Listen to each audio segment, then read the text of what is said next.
खबर यूपी के झांसी से है, जहां रेलवे बोर्ड की अध्यक्ष जया वर्मा सिन्हा झांसी पहुंचने के बाद ताबड़तोड़ निरीक्षण में जुट गईं।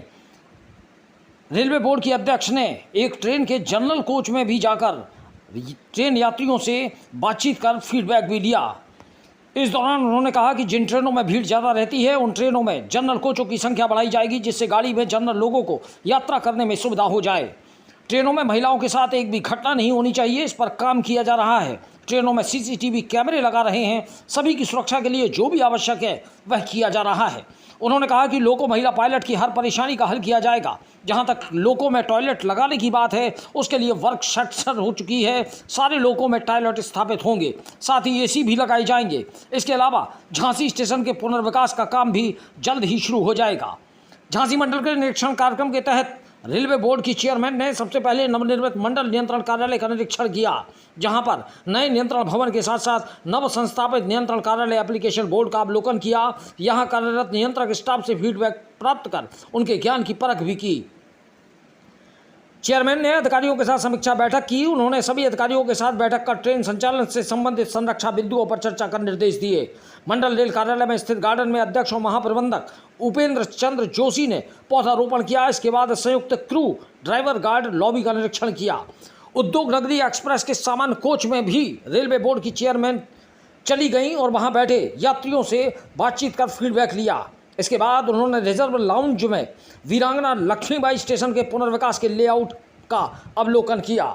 निरीक्षण के दौरान मंडल रेल प्रबंधक Deepak Kumar Sinha, principal executive director signal आधुनिकीकरण railway board Sandeep Mathur, executive director railway board Anshu Pandey, मुख्य प्रमुख engineer SC Jain, PCME Animesh Kumar Sinha, वरिष्ठ मंडल परिचालन प्रबंधक अखिल शुक्ला, उप मुख्य सिग्नल एवं टेलीकॉम इंजीनियर पीयू अमित गोयल, वरिष्ठ मंडल बिजली इंजीनियर परिचालन शिवम श्रीवास्तव सहित तमाम ब्रांचों के अधिकारी, निरीक्षक व स्टाफ मौजूद रहा।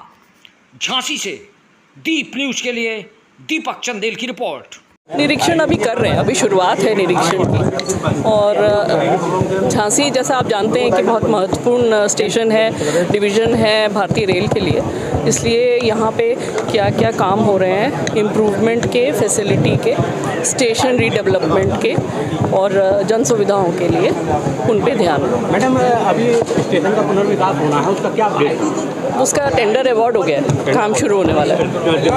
कब से हो जाएगा स्टेशन शुरू? अभी उसमें वो बना के देंगे टाइमलाइन।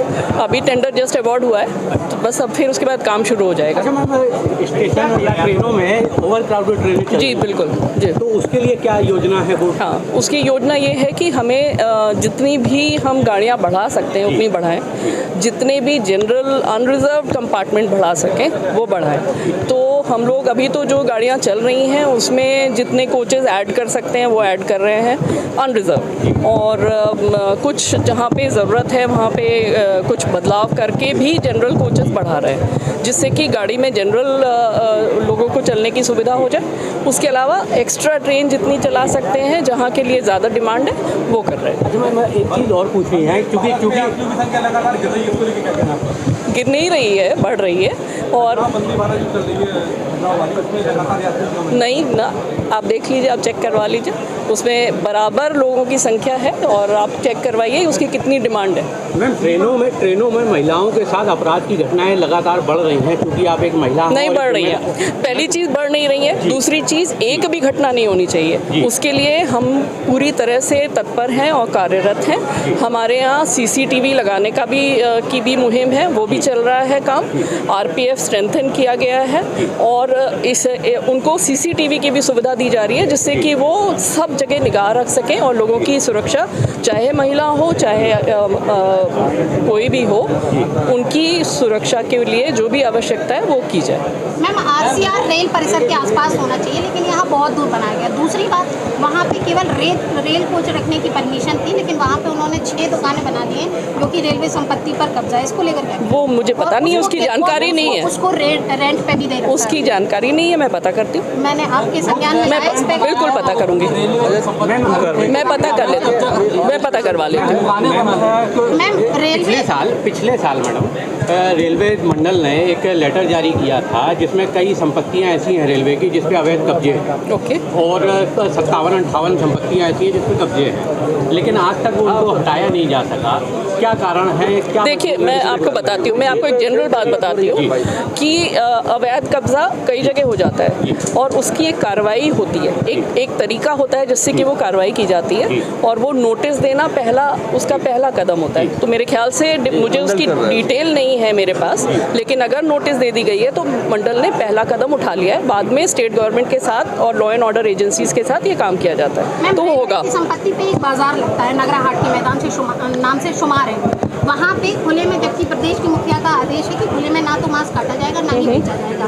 रेल सलाहकार समिति के कुछ सदस्य उस ठेके में हैं और वही लोग खुले में मांस भिजवाते हैं और कटवाते हैं। मैं पता करवाती हूँ, पहले खबर भी बनाई थी, उसको हटाने की प्रक्रिया चल रही है। आप सवाल है मैम, लोगों महिलाओं का चल रहा है कि वो उन्हें बिल्कुल, जी हाँ, उस पर क्या कहना है? उस पर अभी मेरी बात हुई है, बहुत सारी लोगों महिला पायलट से मैं लगातार बात कर रही हूँ और हमारी पूरी कोशिश है कि उनकी जितनी भी परेशानियां हैं वो हम हर तरीके से हल कर दें। जहाँ तक लोकोज में टॉयलेट लगाने की बात है, उसके लिए वर्क सैंक्शन हो गया है और सारे लोकोज में टॉयलेट्स ऐड होंगे, एसी लगेंगे, इस तरीके से। और जितने भी रनिंग रूम है जहाँ पर ये लोग आराम करते हैं, वहाँ तक जाने के लिए एकदम ठीक ठाक व्यवस्था होनी चाहिए, लाइट होनी चाहिए, वो सारी व्यवस्था हम लोग इंश्योर कर रहे हैं। जहाँ भी हमें फीडबैक मिल रहा है वहाँ पे हम उसको इम्प्रूव कर रहे हैं। मैम एक लास्ट क्वेश्चन,